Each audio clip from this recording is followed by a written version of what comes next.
Retrofuturist Culture Podcast. I am very excited today. We are going to be talking about a classic of the genre, and joining us for this discussion today is my very special friend, Duke. He is an awesome guy. He cracks me up, and he is way into this subject that we're getting into, and that is Ghost in the Shell. Duke, how are you doing? I am doing amazing, actually. I feel like this is the best way for me to start my new year is by recording a podcast with you. I couldn't be more excited. Well, thanks, Duke. As I'm really excited to have you on the show, and this is one of my favorite stories to talk about with Ghost in the Shell. Here, Ghost in the Shell was created originally by Masamune Shirow. That's his pen name. Um, it was a manga, later adapted into an anime movie, and that's going to be the brunt of our conversation today. Is talking about the anime. That's the one that has a far more reach than anything else. But we're going to talk about the whole idea of Ghost in the Shell and what it means to us, and what you may get out of it. Duke, when did you first see or read Ghost in the Shell? So I actually first saw it, and I figured that's probably the case with the majority of people. Um, in the early 2000s, I would say probably actually around 2003, 2004. I got a late start into anime for our age group. I was actually introduced by this guy I knew off of some forums who lived over in Sweden but was originally from Japan, and he'd start feeding me these little things. He's like, "Hey, try this out. Hey, try this out." He was a huge fan of The Matrix. He actually bought like the glasses and the trench coat and stuff, which is important because he was the one who introduced me to Ghost in the Shell. He was like, "Hey, all right, you've watched something depressing like Neon Genesis which yeah, yeah, he started me out with that one. That was what I Wow. started with. Yeah, The only thing that could be more is if he would have started you with like Zeta Gundam. Here you go. right. And then Wow. he did Ghost of the Shell, and I had never seen uh, actually an animated film really that was so mature and so serious. And that was also my first experience with cyberpunk too. I didn't even get into like the William Gibson novels, which I love, until after that point. So this was a total deep dive for me. Nice. That's awesome. And did you get to see it like at that time period? Did you see it like on the DVD release?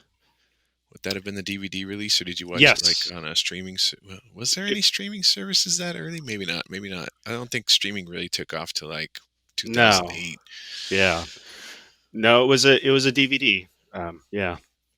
The old manga video DVD, I'm sure. Yes.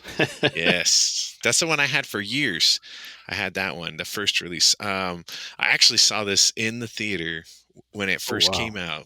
out, because I'm a little older than you, and I got my anime journey started when I was like a wee little kid, and was already well aware of Masamune Shirow because I was a huge fan of both Black Magic and Appleseed, and had read all of those manga and seen the various OVAs. At the time, there was just the Black Magic M66 and the first Appleseed OVA. And the Ghost in the Shell manga had come out, and I had read the first book, and I liked it. Uh, but when I saw the trailer for the movie, I was really excited because the movie looked a little more action packed than the manga. Yeah. You play to your strengths. I think the movie knew it had to be its own thing because it veers a little bit from the story in the manga. Um, but I saw the trailer and it played at one of the local art houses here, and I went and saw it, and I was floored. And then as soon as it came out on VHS, I bought the VHS, and then later I got the DVD in like 2001 or 2002 when that came out.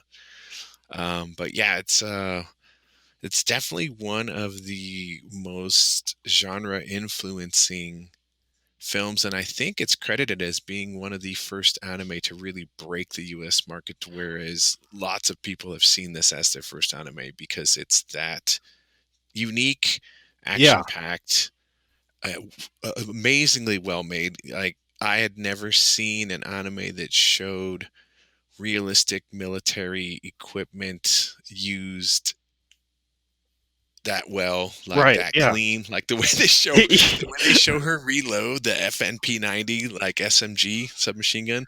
Like, did they need to go into all that detail? No, but it's cool as heck that they did because I mean, I've never seen anything like that in animation. It was amazing looking. Yeah, and even I mean, I would like to say that even back then, and years afterwards, a lot of films, live action films, didn't put that level of detail into the guns. You'd see you'd see bottomless clips just firing constantly. Right. There's a ton of detail as far as I don't know if that's something that the director who did the anime movie Mamoru did. Um, I know Shiro is also known for being quite a firearms nut, but I think Oshii was the one that did a lot of that. And like the scene I love in the Ghost in the Shell movie. This is major spoilers, you guys. If you're listening to this and you haven't seen Ghost in the Shell, there's going to be spoilers. Sorry. The movie's on 25-year release, so there's a new 4K Blu-ray 25th anniversary. I recommend you pick it up. I got it. It fixes the error in the Blu-ray that came out about 5 years ago with the sound for the English track, and so you should definitely get it. Um, anyway, the scene I'm talking about is when the guy is firing. It's like some sort of futuristic or maybe overpowered Mac 11 where he's using some kind of heavy rounds, and when Yeah, he's firing it, he's kind of sliding back from the recoil of the gun. And I just remember that scene blew me away, and the way that the ricochets hit the water. Just there's a ton. The animation is insane in this movie. It's very very well done. yeah. This was also the beginning of my love affair with the animation company Production IG, which has a lot of other stellar titles uh, to their filmography. But yeah, I that's a scene that I love, and then of course the fight scene that happens between the major and the same guy afterwards. It was just it blew my mind too. Uh, just how he thought about things like the thermoptic camouflage and stuff. I was like, oh, she's nude, but there's actually a reason behind Right. it. um, in the manga, uh, Motoko is actually a lot more sexualized. Uh, there's little things and then there's big things too. So um, in the anime at the very beginning, uh, when Bato is talking with Motoko and saying there's a lot of noise in her brain, that anime feature film says there must be a loose wire. In the manga, he writes down that she says, "Oh, it's probably that time of month." So it really defines that. You see her waking up in a spare dark room in the animated feature film, whereas in the manga, she wakes up in sort of an elegant room and she's got a couple other girls with her that she may or may not have been sleeping with. Um, and I think that direction with the anime film helped with bringing it to the Western audience because it gave it a lot more serious tone. Um, Yeah, I think yeah, it's that whole circle of influence, right? I feel like so. I mean, Shiro has his own thing with the manga, and then Mamoru Oshii is kind of like he reminds me of Hideo Kojima, the game designer. He's very influenced by Western culture. Like his other anime movies he's done, you could tell he watches a lot of Hollywood films. I think there's been a couple of interviews where he talks about that he's influenced by that. And I think you're right. I think that he's like, okay, let's take this, but if we're going to sell it to a world market, which we could, let's tone down some of the goofiness and tone up some of the serious like sci-fi storytelling, and they really did, and they really focused. I feel like that's why I like the movie a little bit more. It really focuses on the theme of Ghost in the Shell, and that theme being like what makes something have a soul, and if you have a soul, can it inhibit a machine? Can you be alive if you're in a man-made device that's not right. human? Like, can you still have a soul? And that's the theme that's explored in both the manga and the movie, but I feel like the movie does it in a really amazing way, that between the visuals, the music, the action, the acting, um, it really sucks you in. The manga's fun, but it's not as much of a sensory experience as the movie is. Right. The manga actually has a lot of punchlines to the stories too, um, which is okay. Um, but this allows you the animated film allows you to really sink in and think about those things. You have these grand moving animations where you're just listening to the music. You're seeing this great art going across, and it allows you to absorb what's being talked about. And it puts you in that mood to be receptive to it rather than introducing um, an interesting concept and then, kind of, oh, this is a funny thing afterwards. So we kind of forget about that. Yeah, and I mean, for those that have never seen it, like the gist of the story is, Motoko is an investigator, and she's trailing this hacker called the Puppet Master, who hacks into human cyborgs and, um, basically hacks their life, and it causes her to question her own life because she's a cyborg herself. And but there's also like an evolutionary aspect of that, because what goes on in the story of the movie, Yeah, exactly. um, because of her curiosity of this hacker, like finding out how is he doing this, she herself becomes, she goes deeper down that rabbit hole of the machine, Yeah. and leaves, kind of leaves our world, by the end of the movie after she tracks him down. I think, as much fun as she is, I think Bateau is probably my favorite character in the Oh, no movie. In doubt. both the first and second movie, he's the more rational. Like, I watched that and I'm like, that's totally me. Like, he's the more like Exactly. rational, strong-headed. Like, what are you doing? Like, no, that's not a good idea. Yeah, and I think also Bato is sort of the lens that the director wants us to see things through. Yeah, That that makes sense. Yeah. it's particularly evident in the second movie, of course, because it's almost he's one of the main characters too. But um, he's watching. We're kind of watching things with him present, watching the evolution of the major, and then experiencing his reactions to that, and having our own reactions along with him. Right. Yeah. Um, Speaking of that second movie, that's another one. I saw that in the theater, and as soon as it came out in video, I grabbed that. And that's kind of divides the fan base a little bit. It seems like you either love that second movie or you don't like it at all. Yeah, I remember that too because I wasn't lucky enough to see it in a theater. I kind of saw it through other methods, but and I remember talking about that with some of the fan base, and one of the big things that came up was they were saying, "Oh, well, this is way too pretentious. He went too far into the philosophical realm."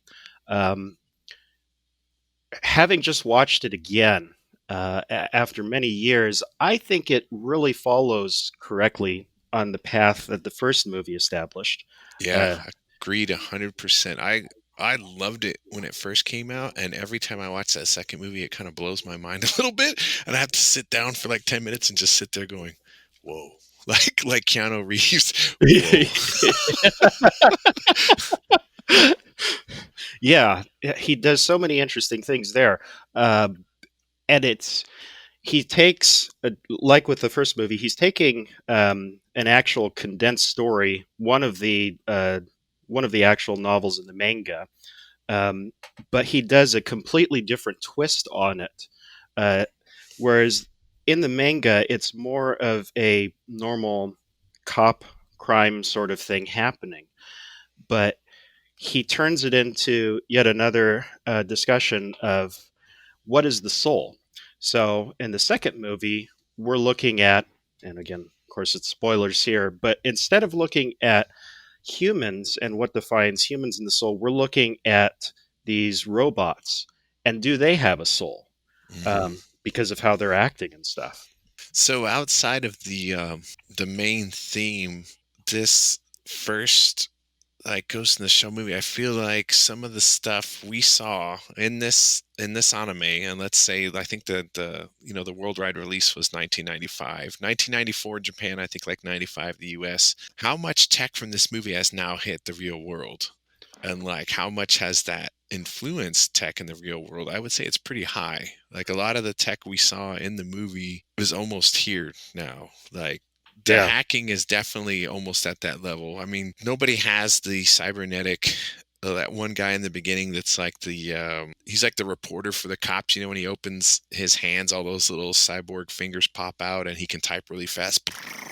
which That is so cracks me up mind because blowing. like at what point, like it's cool that he can type that fast, but wouldn't he just interface right with the machine? Like Oh yeah, it's that's one of true. those that's Yeah. one of those things that certain times with technology and movies, certain times if you think logically, you're like, why wouldn't you just bypass that and go straight to the source? But it makes for a more fun visual, that whole tech, and maybe it's because it's an older piece of equipment that he can't directly interface. I don't know. But like the thermoptic camouflage now, they have developed prototypes of that Oh work. really?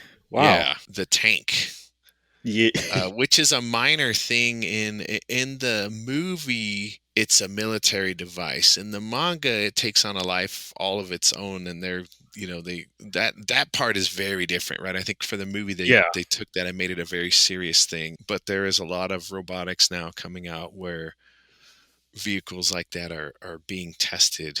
But I think like the internet and the way we network and the way we can digitally um, connect with people, I think was hugely influenced by that movie.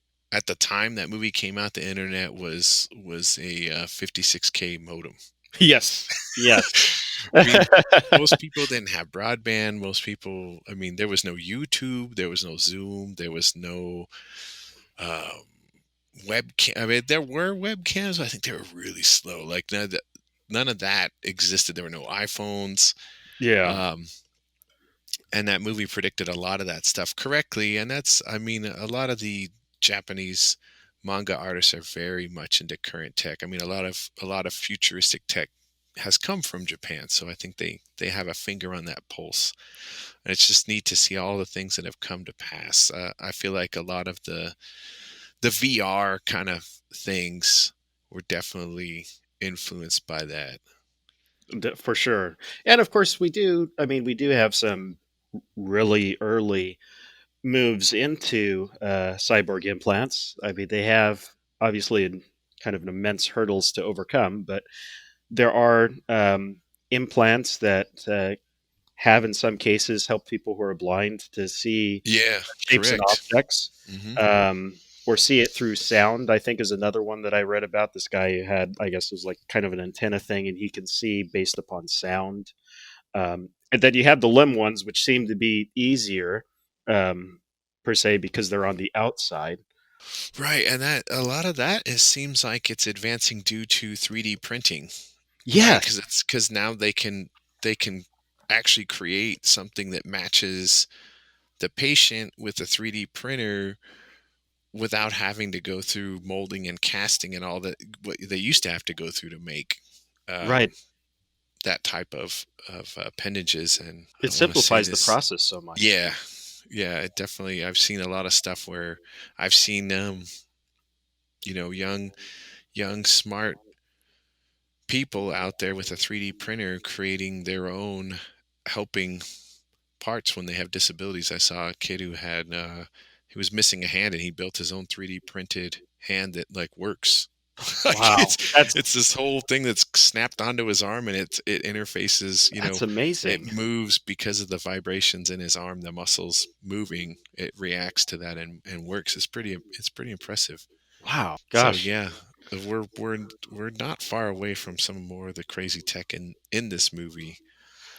And then, of course, we Um, have Elon Musk, who says that he's working on the jacking in of the brain process. So, That's I don't want to be the first person that does it. That's probably going to feel really weird. Yeah, yeah. If not, just kill you or make you throw up everywhere. One of the two. I'm not sure. Yeah. I can wait for that. They do a good job too of like showing like when she goes into something like it's not comfortable or it doesn't seem like it's not a smooth ride. It's got a funkiness to it. Yeah. And I would expect that's how it's going to be. That's one of those things where mathematically I think we know what we need to do something like that, right? Because the human body, the nervous system, it's electricity, right? Yeah. And we know the voltages. Everybody's a little different. I'm sure they can figure out an algorithm that can match things to a point. But at some point I feel like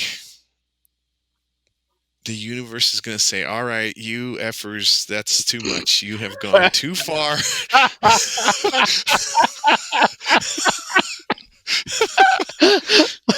Oh, yeah, you're probably right. Then we'll be stuck in a time loop where it's just going to reset and we're going to start over until we don't do that. That would be A real bummer. yeah. So, what are your favorite scenes in the anime movie?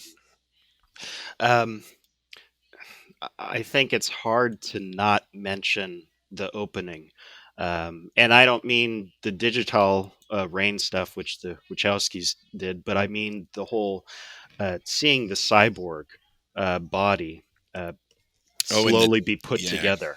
yeah. That that is amazing. Even today, with fully CGI everything, that level of artistry is intense to look at, and I get goosebumps watching it every time.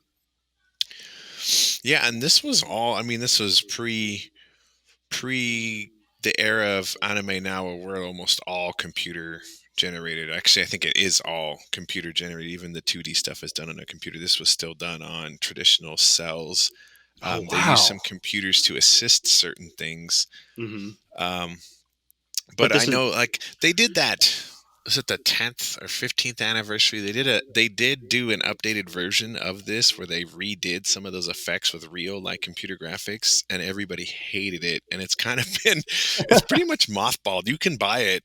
You can still buy it, but nobody like that's the version that everybody's like, don't watch that version. It sucks. is Like, that the one? Is that the one that's called Ghost in the Shell 2.0? Or yes, okay, yeah, yeah. I watched it once and I was like, there was nothing wrong with this. It was one of those ones where, like, the idea I think sounded good on paper, but messing with it was not good. yeah, yeah. I saw some images of it. I was like, ooh, okay. Well, now I know. Avoid the 2.0 version. Yeah. Yes, yes, yes. Definitely, that version is. Um, I love the. There's so many scenes. There's a scene where the guy gets. He's been hacked and he's talking about going to his family's apartment and the guy's like, what are you talking about? He's like, you don't have a family. Like that whole Yeah. bit is amazing. Yeah. The scene where she's tracking him down in the thermoptic camouflage too, that's one of the highlights. Yeah. And then she beats his ass very soundly. I also like. It might be considered boring by some, but I liked the transition to where she's doing the deep diving in the ocean.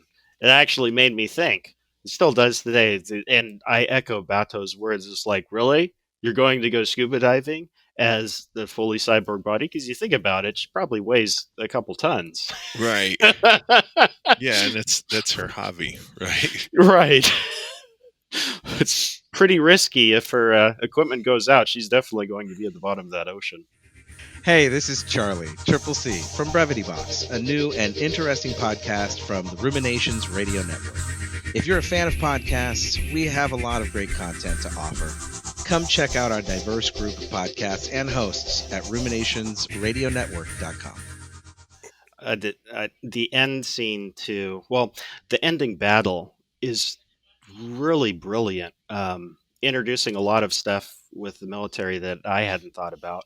The idea of I guess they're computer assisted snipers in the Right. helicopters.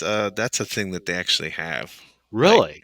not to that level, but they have, yeah, they do have targeting that works kind of like that now, which is That is crazy. yeah. That's another one of those things that, like, yeah. At the time when they made that movie, that's what I mean. It was thinking really far ahead. Well, how about you, as thermophiles? Well, that part when she's taking on the tank and she's trying to open the tank Oh and God. she basically breaks her own cyborg arms Oh yeah. to get that open. Um, it's pretty amazing, and the amount of detail they put into, like, showing, like, that it's a cyborg design, but it's very human looking, like, as in, it's not like the Terminator where it was like pistons and stuff. It's like Yeah. sinewy type fibers that are fired under electric solenoids and stuff, and it's pretty cool looking. And And it demonstrated too that while she's a cyborg, while she's stronger than the average human, there's still physical limits based upon just right. her body and stuff. Just to look human, there's going to be a limitation. So she ends up breaking herself just trying to rip that because of trying to remain and look human. What was the one thing that you missed? Because I think you're more familiar with the manga than I am. What's the one thing you miss from the manga that's not in the movie that you think may have fit, or that you maybe just thought was cool and they should have just left it in? This is kind of hard for me to say because I actually prefer the movie.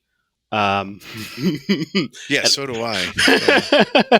um, I've only read the first manga volume. I think I don't remember how many there are, but I've only read the first one, and I liked it. I liked the movie. I've watched the movie 20 plus times easy. and the funny thing is, too, to me, is that oh gosh, and I forget his name, but the person responsible for the following anime series, Standalone Complex, said that he viewed the movie and Meshimuro as more of a mentor, so he followed his animation designs rather Oh, than for the manga. SAC. Well, I think the one thing the manga lends that, of course, the movie can't really add, just because it's a movie, is Shiro goes actually into a lot of depth with his notes about some of the things that he's talking about. He has side notes, for instance. He has this one panel where he's showing a cyborg body completely disassembled. It has the medics or whatever around it, and he talks about how this is 95% cyberization. However, it's probable that we won't actually get to that level because it'll be hard to match the endocrine or all of the hormone systems and stuff. But that it was from that he sprung board into the discussion that the movie goes into about what exactly is a ghost, because so much of it is is cyborg. You just have the brain matter and maybe not even the full brain matter. Um, so he's extremely thoughtful in his approach to things, which I appreciated. Uh, I think the anime TV series has it. I don't really know if you could fit it into the movies, but you have the Tachikomas, Yeah, um, the little, those AI tanks. yeah. That's what I'm saying. The movie just took them and did the militarized version of them. Right. Whereas I remember in the manga and SAC, they're kind of half comedic relief and half necessary to the story with their Yeah. antics.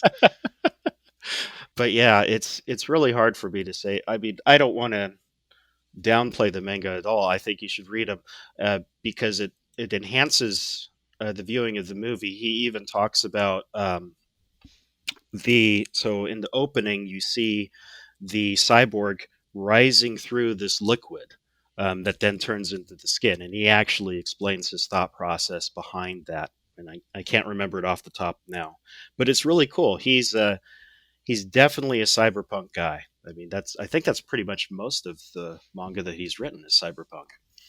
Shiro, yeah, I don't think anything he's done is even remotely not cyberpunk. um, I read his Black Magic that was translated here. That was like his first kind of big work. Well, you know what might not be is Orion. Orion is more fantasy, Oh, which is like a total detour for him out okay. of the ones I've read. Um, that one definitely, and I have his art book. I have Intron Depot 1 and 2, but yeah, his other ones like Appleseed. That's that one. We could do a whole nother episode on that. The manga, the original OVA, the CG movies that John Woo helped work on. Those are all really cool. I mean, yeah, Shiro, and I think Shiro is obsessed with technology and cybernetic, like mechanical implants and stuff. Yes. So you see, I mean, his the amount of detail he draws in those Oh my manga are goodness. crazy. Yeah, it's funny to me actually now that you mentioned that because the one thing that if I were to rate it side by side, that I prefer over the other in terms of the art style is I dramatically prefer the way that the characters are drawn in the animated feature film versus the manga. But my goodness, when you get to the tech stuff and his Mhm. drawing of that, it is so incredibly detailed. I mean, it's like if there was an anatomy and physiology book of cybernetics, it would be his drawings.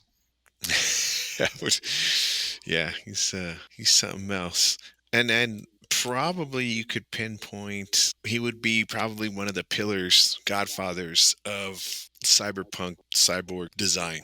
He'd probably be up there, along with the original Terminator design, Yeah. Kenichi Sonata's work on Bubblegum Crisis. There's a few. He would definitely be up there, I think, as far as one of the godfathers of influence on this genre. But outside of that, this anime, manga, Ghost in the Shell itself influenced a ton of other works.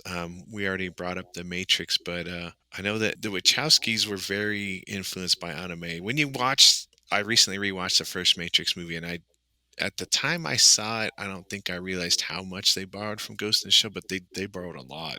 Yeah. Like, it has a lot of the feel, a lot of the and it feels like a live action. Now watching it again now through a different lens, it feels like a live action adaptation of a Japanese manga or a Japanese TV show where they had to truncate the story down. Um, Yes. Yeah. yeah, and I guess they when they were pitching it, right, they said they showed them Ghost in the Shell and said we want to do that, Yeah. but live action, and you totally see that now. Who else was highly influenced by Ghost in the Shell? James Cameron, of course, he said that it's the first truly adult animation film to reach a level of literacy and visual excellence. Avatar, of course, would be the one that's a standout there. If you think about it, Avatar's like taking the technology of Ghost in the Shell and then flipping it around and saying, what if all of this was biological? Right. The jacking into bodies, the merging of the soul or the ghost. I think it's actually a really interesting approach. You can see it in video games too. The one that's really obvious to me, but probably a lot of people have not played it, was there was this video game that Bungie made called Oni, where if you were to look at the comics that they had as a side to it and then look at the game, they'd be like, "Oh yeah, that's totally it," because you have this. Yeah. I remember when that came out, I was like, "Hey, that chick looks a lot like Motoko from Ghost in Yeah, the Shell." yeah. And that was right before Bungie got bought by Microsoft and made Halo. I think their only other game out at the time was their RTS game. Well, they had the marathon, but that was Marathon and Durando, no, but they had what was their RTS game? They came out with their RTS game right before that Oni game came out. I'm pretty sure. Yeah, I can't remember it either. Myth. oh yeah, yeah, Myth had just come out, and then Oni. All this happened while I was working at a used bookstore slash video game store. So I remember all of this stuff, and we used to play around with it all the time. Yeah, yeah. Anybody that was working in tech in the '90s that saw Ghost in the Shell, read the manga, or maybe even Appleseed, you'll see those influences. yeah. I mean, it's And difficult it not to see those right. influences. I know you put in the notes here that for Cyberpunk 2077 that they acknowledged it as an influence, and there are several examples and parallels for sure. The art design. I mean, you can't. I think if you, I don't want to say the peak of the cyberpunk genre was the late 80s, early 90s, but I feel like the golden age of it was, and that's like kind of the influence that we're seeing on stuff now. Maybe the Yes. golden age might have been, or the golden age might have been actually like Blade Runner era, but that influenced the era in the late 80s, early 90s, which is now influencing current cyberpunk retro future style design. And one of the key things is like I said earlier with the technology, some of it makes sense and some of it doesn't make sense. Like they still have CRT monitors, Mm-hmm. but they have laser computer targeting guns that can pick targets around corners. Like Yeah. it's They have bionic limbs, but they still have VHS tapes. They have Yeah, it's that whole retrofuturism is really interesting. I don't want to spoil too much about Cyberpunk 2077, but also if you watch the Ghost in the Shell movie, and then you play through enough of the Cyberpunk, I think you'll see that there is a definite matching theme between what's happening to your main character in right. Cyberpunk. Yeah, I picked that up pretty. I'm not done with the game yet, but yeah, I Yeah, picked that up.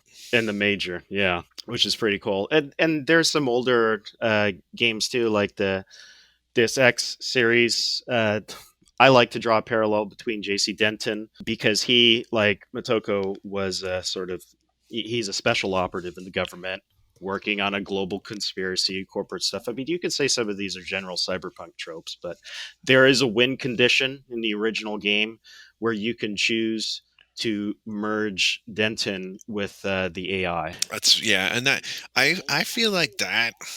I wouldn't say that maybe that was original to Ghost in the Shell. I would say they probably are the most popular story that has kind of done that True. idea. But yeah, it does seem like that idea of a human who's become a cyborg's soul merging with another AI or mainframe. I mean, it even has gone as far as the Marvel verse with the Avengers movies with Vision. Yeah. So it's yeah, that's a real interesting thing, and I don't know if that's akin to like a god complex. I'm not sure. When we get to the, I'm gonna have you on. I'm probably gonna ask you to come on again when we get to Armored Trooper Votoms because I'm gonna. Ooh. Yeah. Yeah. Speaking of god complex, yeah. Um, Yeah, and the visual inspiration definitely, I think, is probably the thing you see. I would put Ghost in, again, like I was saying with Shiro, Ghost in the Shell is probably in that top 10 visual, if not top five, inspiration for all cyberpunk stuff, right? Yeah. Like the Granddaddy's Blade Runner, the original movie. I think Ghost in the Shell is probably in that first tier of highly influential cyberpunk stuff. It's just visually, it's still impressive. I think that's why people are still talking about it today. That's why they just did a new, I mean, they still have the standalone complex series that ran for how many seasons? Uh, Two, but there were Quite long a, seasons. was it only two Well, seasons? it was two series. I'm sorry. Yeah. Right. There was also there's the new Ghost in the Shell movie, which is, I think that ties up the rest of the standalone complex series. Yeah. I actually did not know that. Well, probably because they've never been translated. There were Yeah. OVAs, The Laughing Man, Individual 11. Did we get those here? Yeah, it says we did. I don't know if I saw those ones. I didn't see those. Yeah, I remember Solid State Society. I love that. There was a separate manga not done by Shiro that we've never got. Oh yeah, the Rise series, which came after a Yeah, and standalone then there company. was I played the PlayStation 2 game when that came out back in the day. That was pretty fun. So it's still something that people are interested now, and I don't think interest in Ghost in the Shell or its theme will be lost on society anytime soon. I feel like it's one of those things that's going to live on because of the theme, the creativeness of it, the art design. But really, I think the strong theme of Ghost in the Shell is what keeps it so interesting. Yeah, it's become timeless. I mean, we're talking about a movie that even impressed. I feel like I'm going to say his name wrong. Roger Ebert, the late critic. That's right. Yeah. And he was picky with things. Oh yeah, oh yeah, very very picky. Never accepted video games as an art form even. Yeah, I remember that. I remember he constantly berated video games. I don't know. I think now he would have to see that games have gone past what he Yeah, um, no thought. I mean, question. especially like something like Cyberpunk. That there are times where I got sucked into Cyberpunk, and then I had to stop because I was like, okay, I gotta get out of this world for a little while. I need to see some sunshine, and Yeah, yeah, yeah. For me, it was okay. Well, it's now 4 a.m. I should probably go to right, bed. that's what I mean. You're like, oh boy, man, Duke. This has been a pleasure, sir. We need to do this again. Thank you for talking with me about one of the greatest influential Japanese anime, manga, movies, series. Multiple creators have all been involved, but give credit where credit's due, and that's mostly to Masamune Shirow and Mamoru Oshii for his movie. If you haven't yet, go out and grab the 25th anniversary 4K DVD. It even comes with a digital code. It's really good. It has a great behind the scenes. They talk about some great stuff. The picture quality is amazing. It's still just a phenomenal film that if you don't own it, you should own it. If you're interested in retro futurism, cyberpunk at all, and you haven't seen it, I'm sorry we spoiled the whole thing. You need to watch it anyway. You'll Yes. probably watch it again right afterwards. I What is your take, Duke, on the English dub and the Japanese dubs? Ooh. Well, I don't want to. We're just tying things off, and now you've opened a can of worms for me. So I'll try to summarize this. I prefer the Japanese dub for Motoko in the first film, but I think they had the same voice actress for Motoko in the second film as well as in the anime series for the English dub. But I could be wrong. I just know that I like the one who's in the second film and then the animated series better. But Bato English, awesome. Dude, that's because it's Richard Epcar. He's the best. You know who else he does? He's freaking Joseph Joestar, dude. Oh my god! In Stardust Wow. Crusaders, Okay. not in, not in JoJo Part Two, but in JoJo Part Three and Part Four, it's Richard Epcar. Oh my god! He was also Ben Dixon in Robotech. I mean, he that guy's been dubbing anime forever. Like forever. I met him Wow. at San Diego Comic Con way back in day. Super cool guy. But yeah, I actually loved the because I saw the English dub first at the theater, and don't get me wrong, I like the Japanese version too, the Japanese dub with the subtitles. But if I can watch something with an English dub and it's not distracting, like it's a well-made dub and I don't have to read subtitles, I'll take it. Live action, it's a little different because you just can't match the mouth movements convincingly live action, right? Like Yeah, if you it's did an true. English dub of Seven Samurai, I think pretty sure people would stab you. Um, but with anime, you can make it work and you can make it work really well. And I feel like the English dub for both Ghost in the Shell 1 and 2 are great. I actually had to buy Ghost in the Shell 2 Blu-ray from the UK. Now you can get it here, but this was like 5 years ago.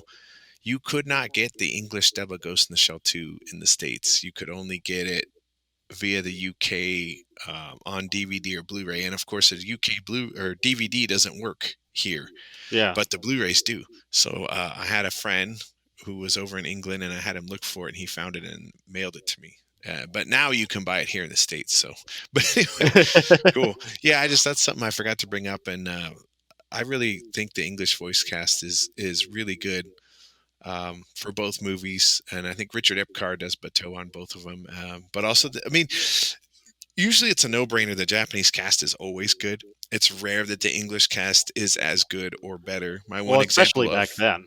My one example of a better cast I always bring up is I feel like the English cast for Cowboy Bebop is better than the Oh my Japanese god. cast. Yeah. I will probably get stabbed by some crazy fanboys, but Well, I'll get stabbed too because I'm right alongside you on there. Yeah, but I feel like Ghost in the Shell, the English dub is as good as the Japanese dub. I won't say it's better, but I feel like it's as good. And if you want to watch it Yeah. and just look at the visuals, which is what you're going to want to do anyway, watch the English dub.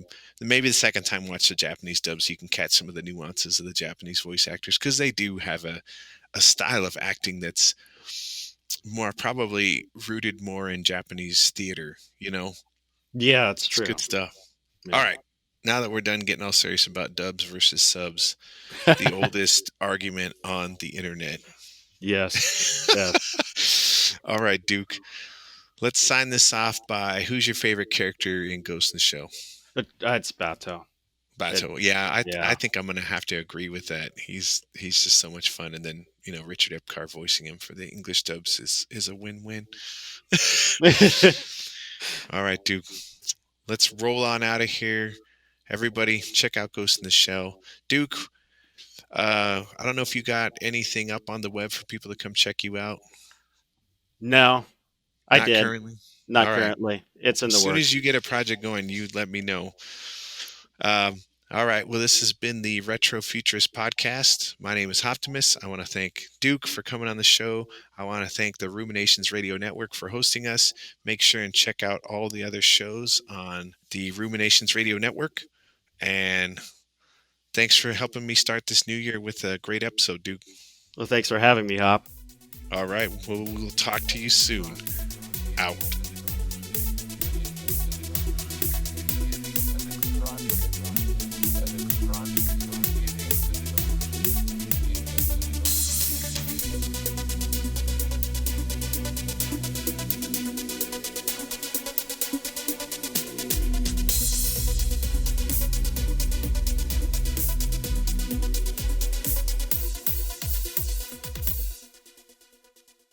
We know you've been scared watching horror movies by yourself. Well, now you don't have to. Hang out with Ruminations of Red Rum, all things horror from movies to the latest spooky games we've played. Come hang out. But hurry, the killer's behind you!